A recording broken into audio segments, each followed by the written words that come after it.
कहानी की शुरुआत में हम एक इजिप्शियन फैमिली को देखते हैं जहां पर सभी लोग काफी ज्यादा एंजॉय कर रहे थे, लेकिन उमर की वाइफ गमाल बहुत ज्यादा शांत और सीरियस लग रही थी। फिर ये सभी लोग अपने घर पहुंच जाते हैं जो कि शहर से काफी दूर और एक सुनसान इलाके में बना हुआ था। घर आते ही लैला सबसे पहले अपने पालतू बर्ड को खाना देने के लिए जाती है तो वो देखती है कि उनका पालतू बर्ड तड़प तड़प कर मर रहा होता है। और यहाँ पर हम लोग एक चीज ये भी नोटिस करते हैं कि बर्ड के मुंह से लाल खून निकलने की जगह पर काला खून निकल रहा था। और ऐसा होने के तुरंत बाद गमाल अपने हस्बैंड उमर को साथ लेकर घर के पीछे बने हुए अंडरग्राउंड बेसमेंट में लेकर जाने लगती है, जिसके ठीक नीचे एक सालों पुराना इजिप्शियन कॉफिन रखा हुआ था जिसके अंदर प्रिजर्व मम्मी भी मौजूद होता है। खैर उमर एक पुलिंग मैकेनिकल सिस्टम की हेल्प से कॉफिन के ऊपर वाले ढक्कन को खोलता है और गमाल अंदर झांककर मम्मी को देखने की कोशिश करती है तो उमर अपनी वाइफ से पूछता है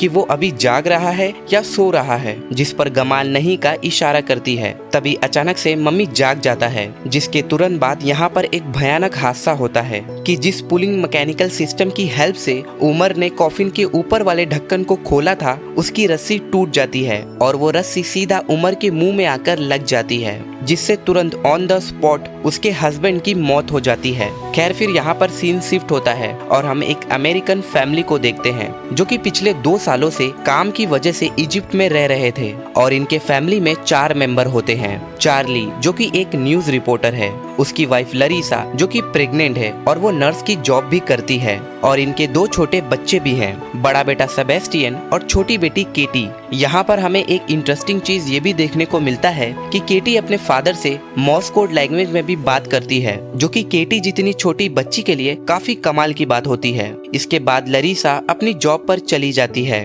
और घर पर चार्ली होता है जो कि अपने दोनों बच्चों का ध्यान रख रहा था। वहीं केटी अपने घर के गार्डन में खेल रही थी। तभी वहाँ पर एक लेडी आती है जिसको हमने मूवी की स्टार्टिंग में अपने फैमिली के साथ देखा था।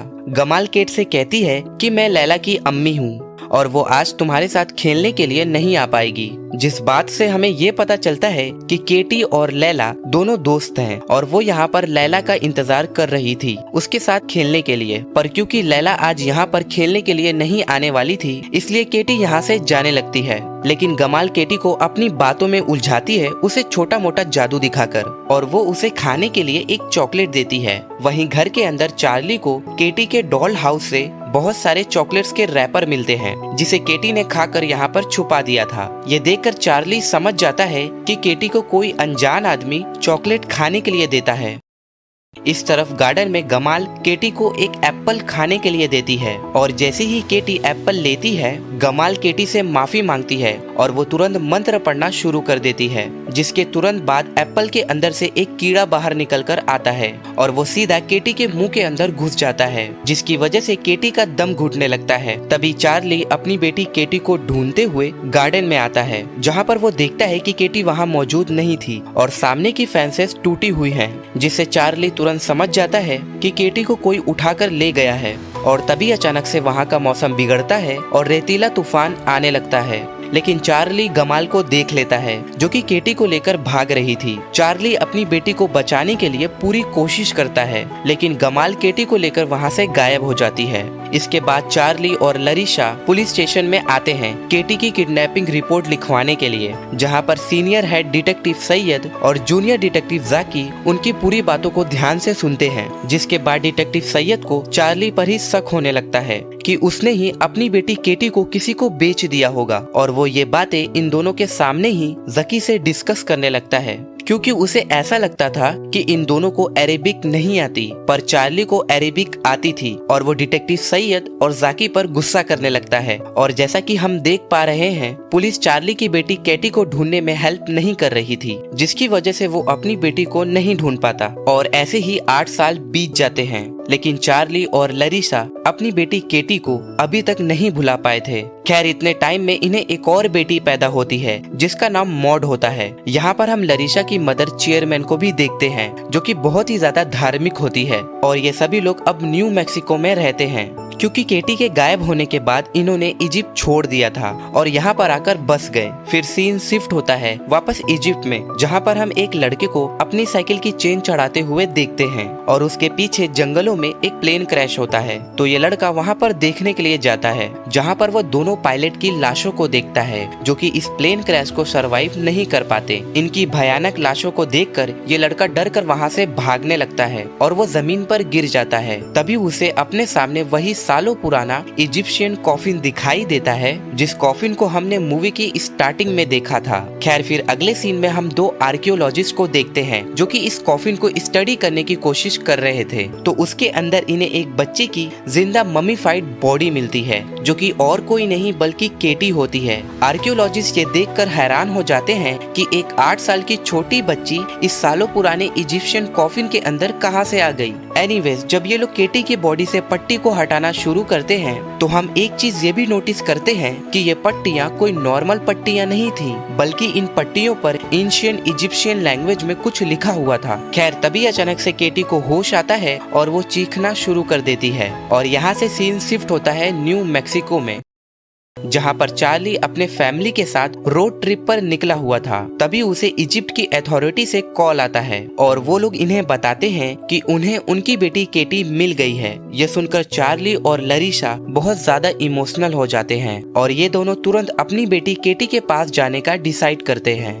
यहाँ आकर डॉक्टर चार्ली और लरीसा से कहता है कि आपको अपनी बेटी से मिलने से पहले अपने इमोशंस पर कंट्रोल करना होगा, क्योंकि काफी लंबे समय से अंधेरे कॉफिन के अंदर रहने की वजह से केटी की बॉडी बहुत कमजोर हो गई है और उसे बहुत ही गहरा सदमा लगा है, जिसकी वजह से वो बार बार बेकाबू हो जाती है। और फिर फाइनली ये लोग अपनी बेटी को 8 साल के बाद अपनी आंखों के सामने देखते हैं। एंड टू बी ऑनेस्ट, केटी सच में देखने में बहुत ही ज्यादा भयानक लग रही थी, जैसे कि वो हकीकत में एक जिंदा मम्मी हो। तभी अचानक से केटी अजीब आवाजें निकालने लगती है और वो फिर से बेकाबू हो जाती है। चार्ली और लरीसा अपनी बेटी को ऐसी हालत में नहीं देख पा रहे थे, इसलिए वो बाहर आ जाते हैं और इस पॉइंट पे ये दोनों डिसाइड करते हैं कि वो अपनी बेटी केटी को अपने साथ घर लेकर जाएंगे, क्योंकि इन्हें ऐसा लगता था कि माँ बाप का प्यार और घर का माहौल मिलने की वजह से इनकी बेटी ठीक हो जाएगी। और यहाँ पर डिटेक्टिव जाकी भी मौजूद होती हैं, जो कि केटी के केस पर इन्वेस्टिगेशन कर रही थी और वो इस बार चार्ली से वादा करती है कि वो किसी भी हाल में ये पता लगा कर रहेगी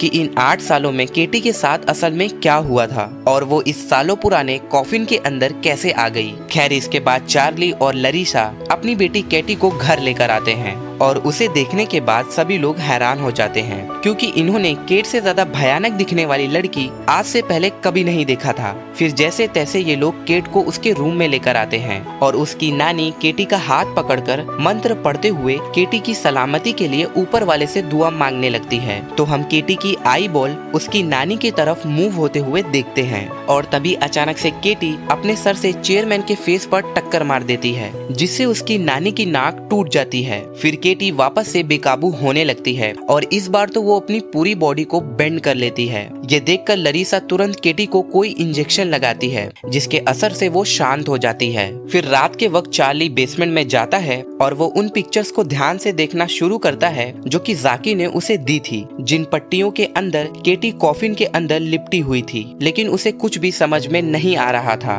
और उसे अपनी बेटी केटी की बहुत ज्यादा चिंता होने लगती है। इसलिए वो केटी को देखने के लिए उसके रूम में आता है तो वो देखता है कि केटी अपने रूम से गायब थी। तभी उन्हें सेबेस्टियन और मॉड की चीखें सुनाई देती हैं। फिर जब ये अपने बच्चों के रूम में आते हैं तो सेबेस्टियन उन्हें बताता है कि दीवारों के पीछे कोई है।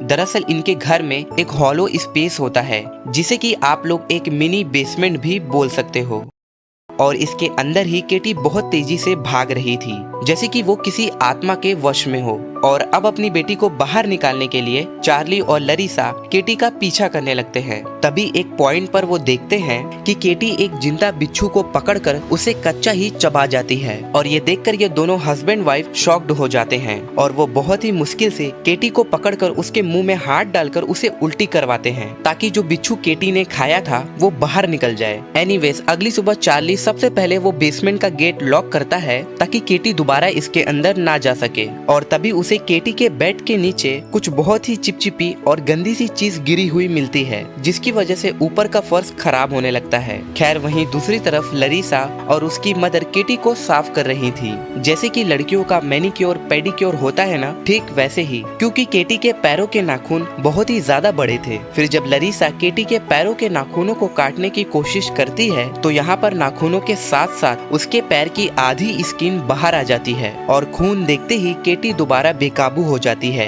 मानो जैसे फिर से कोई उसे अपने काबू में कर रहा हो। वहीं ऊपर की साइड चार्ली लरीसा की चीखें सुनकर वॉशरूम में आता है, जहाँ पर ये दोनों माँ बेटी घायल पड़े होते हैं और केटी रेंगते हुए कहीं पर चली गई थी। चार्ली पूरे घर में केटी को ढूंढता है, तभी उसे एक कमरे की दीवारों पर खून लगा हुआ दिखाई देता है, तो वो उस कमरे के अंदर जाता है और जो मंजर चार्ली अपनी आंखों के सामने देखता है उसे देखकर वो बहुत डर जाता है। और मैंने ये सीन यहाँ पर ब्लर कर दिया है, लेकिन मैं फिर भी आपको ये समझाता हूँ कि केटी असल में कर क्या रही थी। दरअसल जिस जगह से केटी की पैरों की स्किन निकल गई थी उसी जगह पर केटी एक बड़ी सी बूचर नाइफ से अपने पैरों में होल करने लगती है। खैर अगले सीन में हम देखते हैं कि लरीसा केटी के पैरों में पट्टी लगा रही होती है और चार्ली साइड में बैठकर केटी को बस घूरे जा रहा था। ये देखकर लरीसा चार्ली से कहती है कि तुम्हें क्या हुआ है चार्ली, मुझे ऐसा क्यों लग रहा है कि हमारी बेटी के घर आने के बाद भी तुम बिल्कुल भी खुश नहीं हो। तो इस पर चार्ली कहता है कि नहीं, ऐसी बात नहीं है, मैं बस ये जानना चाहता हूँ कि इन 8 सालों में केटी के साथ क्या हुआ था, तभी मैं अपनी बेटी को ठीक कर पाऊंगा। ये सुनकर लरीसा चार्ली से कहती है कि तुम केटी के अतीत में ज्यादा ध्यान दे रहे हो,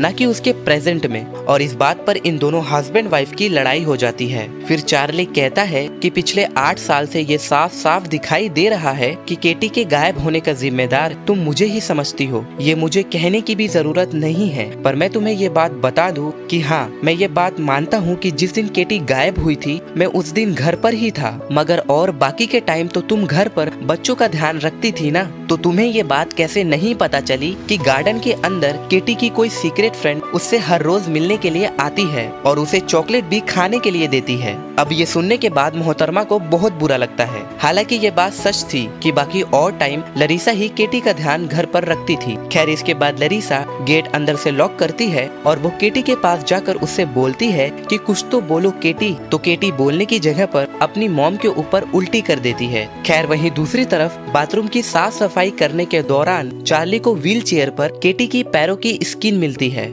जिसे ध्यान से देखने पर उसे ये पता चलता है कि उसकी स्किन पर भी एंशिएंट इजिप्शियन लैंग्वेज में कुछ लिखा हुआ था। और यहाँ पर हैरान कर देने वाली बात ये थी कि एक छोटे से स्किन के टुकड़े से कई सारे लेयर्स बाहर निकलते हैं। फिर अगले दिन चार्ली एक आर्कियोलॉजिस्ट प्रोफेसर के पास जाता है, जिन्हें एंशिएंट इजिप्शियन लैंग्वेज की काफी अच्छी नॉलेज होती है, इस उम्मीद में कि वो उनकी हेल्प से इस लैंग्वेज को डिकोड कर पाएगा। मतलब कि चार्ली ये जानना चाहता था कि केटी के स्किन पर जो कुछ भी लिखा हुआ है उसका मतलब क्या है। प्रोफेसर चार्ली की बातों को समझते हैं और वो उससे कहते हैं कि मैं अपने फ्री टाइम में जरूर इस लैंग्वेज को डिकोड करने की कोशिश करूंगा। खैर अब उसी रात चार्ली अपनी बेटी के पास बैठकर टाइम स्पेंड कर रहा था, तभी वो नोटिस करता है कि केटी उसे देखकर अपने दांतों को जोर जोर से लड़ा रही थी। ये देखकर चार्ली को लगता है कि केटी को फिर से दौरा पड़ रहा है, लेकिन काफी देर बीत जाने के बाद भी जब केटी ऐसा करना बंद नहीं करती तो चार्ली केटी के मुंह के पास आकर अपना कान लगाकर सुनता है। तब जाकर उसे रियलाइज होता है कि केटी उसे मॉर्स कोड लैंग्वेज में कुछ बताने की कोशिश कर रही है। याद है ना, मूवी की स्टार्टिंग में हम लोगों ने इन दोनों को मॉर्स कोड लैंग्वेज में भी कन्वर्सेशन करते हुए देखा था। प्रेजेंट में चार्ली जल्दी से एक पेन और पेपर लेता है और पैटर्न्स को ड्रॉ करने लगता है, और जब वो मॉर्स कोड लैंग्वेज को डिकोड कर लेता है तो उसे लैला नाम की एक लड़की का नाम देखने को मिलता है, जिसके बारे में वो तुरंत डिटेक्टिव जाकी को कॉल करके इन्फॉर्म कर देता है और लैला नाम की लड़की का पता लगाने को कहता है। लेकिन यहाँ पर प्रॉब्लम ये थी कि इजिप्ट में काफी सारी लड़कियों का नाम लैला होता है। तो जाकी असली लैला का पता लगाने के लिए चार्ली से पूछती है कि क्या तुम्हें कोई ऐसा शख्स याद है जो कि इजिप्ट में केटी के गायब होने के बाद तुम लोगों से कांटेक्ट करने की कोशिश की थी। तो चार्ली को याद आता है कि केटी के गायब होने के बाद उसे इजिप्ट में कोई चिट्ठियां भेजा करता था। तो चार्ली तुरंत केटी का पुराना सामान बाहर निकालता है जिसमें काफी सारे अलग अलग तरह के लेटर्स पड़े हुए थे। दूसरी तरफ मॉड को बाथरूम जाना होता है तो वो अपने रूम से निकलकर बाथरूम की तरफ जाने लगती है। और यहाँ पर हम ये भी देखते हैं कि मॉड के रूम और बाथरूम के बीच में केटी का रूम होता है जिसे कि लरीसा ने लॉक करके रखा था ताकि केटी बाहर ना आ सके। लेकिन जैसे ही मॉड बाथरूम से अपने रूम की तरफ लौट रही होती है तभी उसे केटी की गाना गाने की आवाज सुनाई देती है। हैरान होकर मॉड केटी से पूछती है कि केटी क्या तुम गाना गा रही हो? तो इस पर केटी मुस्कुराते हुए कहती है कि हाँ, अब मैं भी बात कर सकती हूँ और मैं तुम्हारे बारे में सब कुछ जानना चाहती हूँ। ये सुनकर मॉड पहले खुश हो जाती है लेकिन अगले ही पल केटी की आवाज अचानक से एक डिमोनिक टोन में बदल जाती है। फिर वो कहती है कि मुझे तुम्हें टेस्ट करना है। बस इतना सुनते ही मॉड बुरी तरह घबरा जाती है और वो वहाँ से भागने लगती है। तभी केटी अपने रूम के अंदर ही कोई डिमोनिक मंत्र पढ़ने लगती है। उसके असर से मॉड के कदम रुक जाते हैं और वो आगे नहीं बढ़ पाती और धीरे धीरे वो हवा में उड़ने लगती है। साथ ही पूरे घर की लाइट फ्लिकर करने लगती है। ये सब देखकर हमें अंदाजा हो जाता है कि केटी के अंदर मौजूद डिमोनिक एंटिटी कितनी ज्यादा पावरफुल है। खैर अब मॉड पूरी तरह केटी के वश में आ जाती है। वहीं दूसरी तरफ बेसमेंट में चार्ली को आखिरकार वो लेटर मिल जाता है जिसे वो काफी देर से ढूंढ रहा था और इस लेटर के फ्रंट पेज पर वही चॉकलेट का रैपर लगा हुआ होता है जो कि लैला की माँ गमाल उसे खाने के लिए दिया करती थी। एनीवेज चार्ली जैसे ही लेटर को ओपन करता है तो उसे लैला का पूरा नाम पता चल जाता है जो कि होता है लैला खलील। इसके बाद चार्ली तुरंत इस लेटर की फोटो को जाकी को भेज देता है और जाकी बिना ज्यादा टाइम वेस्ट किए उस एड्रेस को ट्रेस कर लेती है जहां से ये लेटर पोस्ट किया गया था। लेकिन यहाँ पर प्रॉब्लम ये थी कि जिस एड्रेस से ये लेटर पोस्ट किया गया था उस एरिया में सिर्फ एक ही पोस्ट ऑफिस होता है, जिसका मतलब ये था कि जाकी को खुद वहाँ जाकर लैला का घर ढूंढना पड़ेगा। इस तरफ चार्ली आर्कियोलॉजिस्ट प्रोफेसर के पास आता है जिन्होंने एंशिएंट इजिप्शियन लैंग्वेज को डिकोड कर लिया था और जिस चीज के बारे में उन्हें पता चलता है वो जानने के बाद वो खुद ही बहुत ज्यादा शॉक्ड होते हैं। केटी के स्किन पर जो मंत्र लिखे हुए थे उन मंत्रों के बीच में एक नाम बार बार रिपीट किया गया होता है और वो नाम होता है नस्मरेनियम। ये सुनकर चार्ली प्रोफेसर से पूछता है कि ये नस्मरेनियम कौन है। तो प्रोफेसर चार्ली को बताता है कि नस्मरेनियम कोई इंसान नहीं है और ना ही ये कोई भगवान है। ये बोलकर प्रोफेसर एक रिकॉर्डिंग प्ले करता है जो कि 1923 में इजिप्ट के अल हजार यूनिवर्सिटी के कुछ स्टूडेंट्स की होती है जिन्होंने नस्मरेनियम के ऊपर रिसर्च किया था।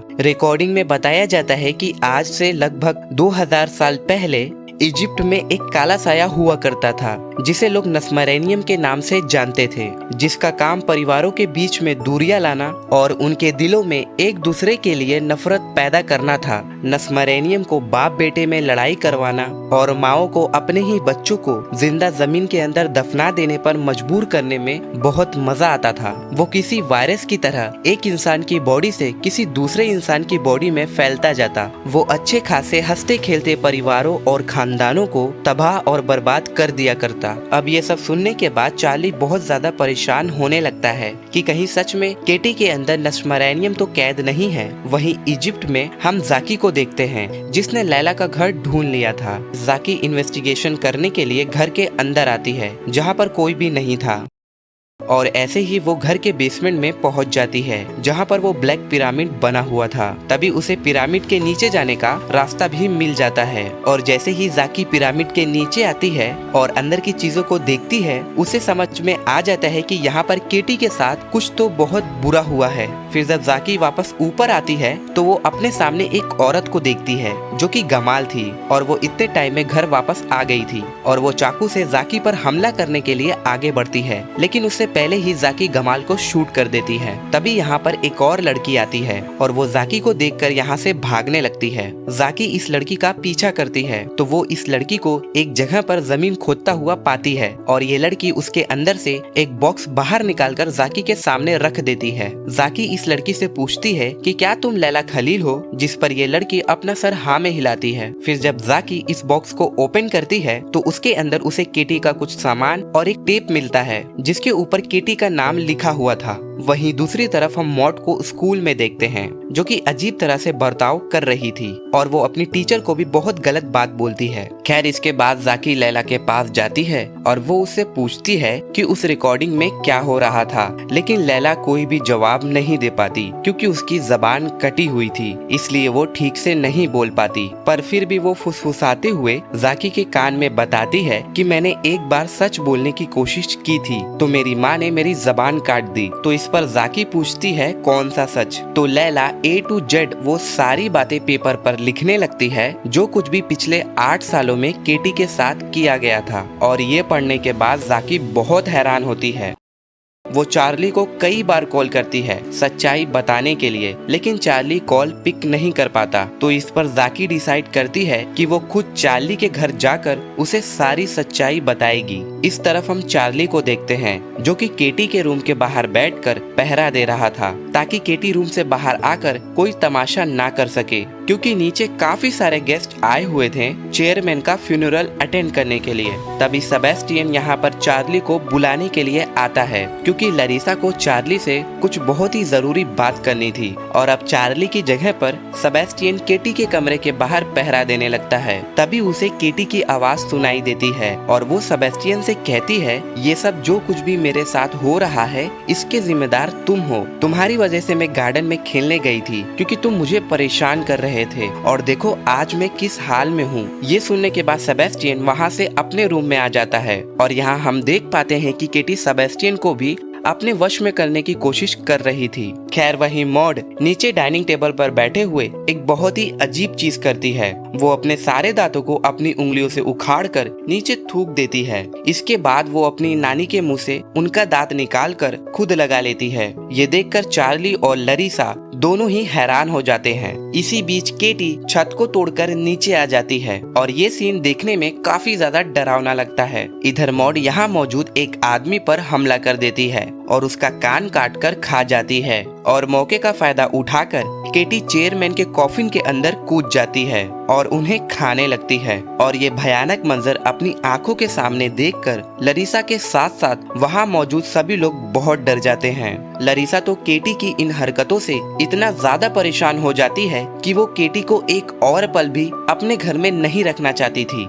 इसके बाद हमें रात का सीन दिखाया जाता है जहां पर चार्ली ने केटी को चेयर से बांध कर रखा था और वो उसके सामने ही बैठकर उस पर नजर रख रहा था और केटी अभी भी अननेचुरल एक्टिविटी कर रही थी जैसे कि अजीब अजीब आवाजें निकालना। और जब चार्ली एक पल के लिए अपनी नजर केटी से हटाता है तो केटी अपनी चेयर को हवा में उड़ाने लगती है। वहीं दूसरे कमरे में अभी भी घर के अंदर चेयरमैन की डेड बॉडी कॉफिन के अंदर पड़ी हुई थी और हमें यहाँ पर एक सीन सेबेस्टियन का भी दिखाया जाता है जो कि अब पूरी तरह से केटी के वश में आ चुका था। और इतने टाइम में जाकी भी चार्ली के घर पर आ जाती है और वो अपने साथ वो टेप भी लेकर आई थी। जाकी चार्ली और लरीसा के सामने वो टेप प्ले करती है और वो इन्हें फाइनली सारी चीजें समझाना शुरू करती है कि इन 8 सालों में केटी के साथ असल में क्या हुआ था। रिकॉर्डिंग के अंदर हम गमाल को देखते हैं जिसने सब कुछ एकदम डिटेल में रिकॉर्ड किया था जो कुछ भी वो केटी के साथ करने जा रही थी, क्योंकि वो अपने आने वाले पीढ़ियों को ये मैसेज देना चाहती थी कि इस रिचुअल को कैसे पूरा करते हैं। फिर वो बताती है कि वो एक एंशिएंट खानदान का हिस्सा है और उसके खानदान के लोग बरसों से लेकर आज तक एक ऐसा रिचुअल करते हुए आ रहे हैं जिसकी हेल्प से नस्मरेनियम को कैद करके कॉफिन के अंदर रखा जाता है। इसके बाद गमाल रिचुअल करना शुरू करती है और सभी नस्मरेनियम की आत्मा को जगाने के लिए किसी खास तरह का मंत्रों का जाप कर रहे होते हैं। और देखो इस रिचुअल को करने का असली मकसद ये है कि जिस बॉडी के अंदर नस्मरेनियम की आत्मा को कई सालों तक कैद करके रखा जाता है, फिर जब वो बॉडी खराब हो जाती है तो नस्मरेनियम को इस पुरानी बॉडी से निकालकर एक नई बॉडी में शिफ्ट किया जाता है। इसलिए गमाल ने इस रिचुअल को पूरा करने के लिए केटी को चुना था और नस्मरेनियम की शक्तियों को कम करने के लिए उसके ऊपर मंत्रों वाली पट्टी लगाई जाती है। एंड आई होप कि अब आप लोगों को इस रिचुअल का असली मोटिव समझ में आ गया होगा। खैर अब केटी को इस पुराने नस्मरेनियम के वेसल के पास लेकर आया जाता है और जब ये सभी मंत्र पढ़कर खत्म कर देते हैं, जो कि स्पेशली नस्मरेनियम की आत्मा को एक बॉडी से दूसरे बॉडी में शिफ्ट करने के लिए होता है, तो ये पुरानी मम्मी जाग जाती है और नस्मरेनियम इस पुरानी बॉडी को छोड़कर केटी के बॉडी में अपने आप को शिफ्ट करने लगता है। और जब रिचुअल पूरा हो जाता है तो पुरानी बॉडी से उन मंत्रों वाली पट्टियों को निकालकर नई बॉडी के ऊपर लगा दिया जाता है और उसे ममीफाइड करके कॉफिन के अंदर सालों के लिए बंद कर दिया जाता है। और ये सब जानने और देखने के बाद चार्ली और लरीसा बहुत रोते हैं। वहीं ऊपर कमरे के अंदर केटी सेबेस्टियन को अपनी मदद के लिए पास बुलाती है। इसके बाद केटी सेबेस्टियन की हेल्प से अपने बॉडी से मंत्रों वाली पट्टियों को एक एक करके निकालना शुरू कर देती है और मैं सच कहूँ तो ये सीन देखने में काफी ज्यादा घिनौना लगता है। खैर अब नस्मरेनियम अपने फुल पावर मोड में आ जाता है क्योंकि अब केटी के बॉडी पर एक भी मंत्रों वाली पट्टी नहीं होती और वो सभी लोगों को कंट्रोल करना शुरू कर देता है। यहाँ तक कि वो अपने पावर से चेयरमैन की डेड बॉडी के अंदर भी जान डाल देता है और वो जिंदा हो जाती है। केटी सबसे पहले चार्ली पर हमला करती है और उसे नोच कर खाने लगती है। लरीसा और जाकी दोनों मिलकर भी केटी को संभाल नहीं पाते और केटी जाकी को सीढ़ियों के नीचे फेंक देती है जिससे वो बेहोश हो जाती है। इधर लरीसा तुरंत केटी के रूम में भागती है इंजेक्शन लेने के लिए क्योंकि लरीसा को ऐसा लगता था कि केटी को इंजेक्शन लगाने के बाद वो ठीक हो जाएगी। एनीवे सेबेस्टियन जो कि नस्मरेनियम डीमन के वश में होता है वो अपनी मॉम पर हमला कर देता है और केटी बाहर से रूम को लॉक कर देती है। तो लरीसा अपनी जान बचाने के लिए उसी बेसमेंट के अंदर छुप जाती है और सेबेस्टियन अपनी मॉम को मारने के लिए उनका पीछा करने लगता है। तभी लरीसा मौका देखकर सेबेस्टियन को केटी का इंजेक्शन लगा देती है। इस तरफ जाकी को जब होश आता है तो चेयरमैन उसके सामने ही होती है और वो अपने मुंह से एक बिच्छू निकालकर जाकी के मुंह के अंदर डाल देती है जिससे जाकी का दम घुटने लगता है और वो बिच्छू जाकी के वोकल कॉर्ड्स को फाड़ देता है। लेकिन फिर भी जाकी बड़ी मुश्किल से अपने मुंह के अंदर हाथ डालकर बिच्छू को खींचकर बाहर निकाल देती है। वहीं केटी चार्ली को मारने के लिए रेंगते हुए उसका पीछा कर रही थी तो चार्ली जाकी से पूछता है कि क्या उसे नस्मरेनियम वाला मंत्र अभी भी याद है। ये सुनकर जाकी समझ जाती है कि चार्ली केटी को बचाने के लिए अब क्या करने की सोच रहा था। फिर चार्ली जल्दी से जाकी को लेके केटी के रूम में आ जाता है और जाकी गेट को लॉक कर देती है और यहाँ चार्ली ये देखता है कि जाकी के गले में बड़ा सा छेद हो गया है। अब इस पॉइंट पर चार्ली ये सोचने लगता है कि अगर जाकी के गले में छेद हो गया है तो वो मंत्र कैसे पढ़ेगी, लेकिन फिर भी जाकी गेट के सामने से हट जाती है और केटी चार्ली पर हमला कर देती है और जाकी अपने वोकल कॉर्ड्स में उंगली डालकर उसे एडजस्ट करने लगती है और मंत्र पढ़ना शुरू करती है जिससे नस्मरेनियम की आत्मा को एक बॉडी से दूसरे बॉडी में शिफ्ट किया जाता है जिसके असर से केटी की पावर कम होने लगती है और वो शांत हो जाती है। इतनी ही देर में लरीसा भी बेसमेंट से बाहर आ जाती है तो चार्ली एक लास्ट बार लरीसा को देखकर उससे माफी मांगता है और फिर इसके तुरंत बाद नस्मरेनियम केटी की बॉडी से निकलकर चार्ली के बॉडी के अंदर शिफ्ट हो जाता है और केटी नॉर्मल हो जाती है। फिर हमें कुछ हफ्तों बाद का सीन दिखाया जाता है जहाँ पर केटी अब एकदम ठीक हो चुकी थी और वो चार्ली से मॉर्स कोड लैंग्वेज में बात कर रही थी जिसे कि इन लोगों ने एक बॉक्स के अंदर लॉक करके रखा था। लेकिन कहानी यहाँ पर खत्म नहीं होती। लरीसा चार्ली को ठीक करना चाहती थी इसलिए वो जाकी को कॉल करती है और एक प्लान बनाती है कि नस्मरेनियम को चार्ली के बॉडी के अंदर से निकाल कर किसी और दूसरे के बॉडी में शिफ्ट करेगी। फिर यहाँ पर सीन शिफ्ट होता है एक जेल के अंदर जहाँ पर हम गमाल को देखते हैं जो कि अभी भी जिंदा है क्योंकि वो जाकी की गोली खाने के बाद भी किसी तरह सरवाइव कर गई थी और यहाँ पर हम उसके बैक पर गोली लगने का निशान भी देख पाते हैं। तभी यहाँ पर एक नर्स आती है जो कि गमाल के गले में बेहोशी का इंजेक्शन लगा देती है और ये नर्स कोई और नहीं बल्कि लरीसा थी जो कि गमाल से कहती है कि क्या मैं तुम्हें एक जादू दिखाऊं। तभी कमरे के अंदर जाकी चार्ली को व्हील चेयर पर बैठा कर लाती है और फिर जाकी गमाल से कहती है कि ये देखकर तो तुम समझ ही गई होगी कि आगे क्या होने वाला है। खैर इसी के साथ इस फिल्म की कहानी खत्म हो जाती है एंड आई होप कि आप सभी लोगों को इस मूवी की एक्सप्लेनेशन पसंद आई होगी। तो प्लीज वीडियो को लाइक और चैनल को सब्सक्राइब करना ना भूले। मैं मिलता हूँ आपसे अगली वीडियो में।